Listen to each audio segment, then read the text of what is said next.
సికింద్రాబాద్కి వెళ్తున్నారా? ప్యారడైజ్ బిర్యానీ అంటే నోరూరుతోందా? జర జాగ్రత్త. అక్కడ బిర్యానీ తినే ముందు ఒక్కసారి ఆలోచించండి.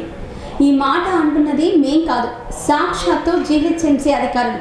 అసలేం జరిగిందంటే, సికింద్రాబాద్ ప్యారడైజ్ హోటల్కి ₹1,00,000 జరిమానా పడింది. ఆహార పదార్థాల్లో నాణ్యత లేనట్టు గుర్తించిన జీహెచ్ఎంసీ అధికారులు జరిమానా విధించారు. వారం రోజుల్లో సరిచేసుకోకపోతే హోటల్ మూసేస్తామని అధికారులు హెచ్చరించారు. బిర్యానీలో వెంట్రుకలు వచ్చాయని వినియోగదారుడు ఫిర్యాదు చేశాడు. హోటల్ వారు పట్టించుకోకపోవడంతో వినియోగదారుడు జీహెచ్ఎంసీ అధికారులకు ఫిర్యాదు ఇచ్చాడు.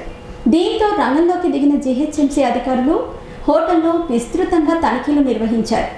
హోటల్ క్యాంటీన్ని, ప్యాంట్రీని, వినియోగిస్తున్న వస్తువులను, నిల్వ ఉంచిన పదార్థాలను పరిశీలించారు.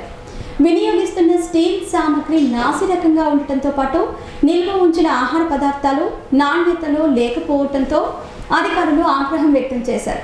నిల్వ ఉంచిన మాంస పదార్థాలు తాజావి కావని కొందరు ఫిర్యాదు చేయడంతో ఫ్రీజర్లను తనిఖీ చేశారు అధికారులు.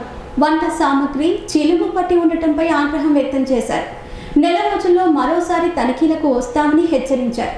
ప్రస్తుతానికి ₹1,00,000 జరిమానా విధిస్తున్నామని, పరిస్థితిలో మార్పు లేకపోతే హోటల్ని, అన్ని బ్రాంచీలను సీజ్ చేయాల్సి ఉంటుందని వార్నింగ్ ఇచ్చి మరీ అక్కడి నుంచి కదిలారు జీహెచ్ఎంసీ అధికారులు. మేము చేసే వీడియోస్ మీ మొబైల్కి నోటిఫికేషన్గా రావాలంటే మా ఛానల్ని సబ్స్క్రైబ్ చేసుకుని పక్కనే ఉన్న బెల్ ఐకాన్ని యాక్టివేట్ చేసుకోండి.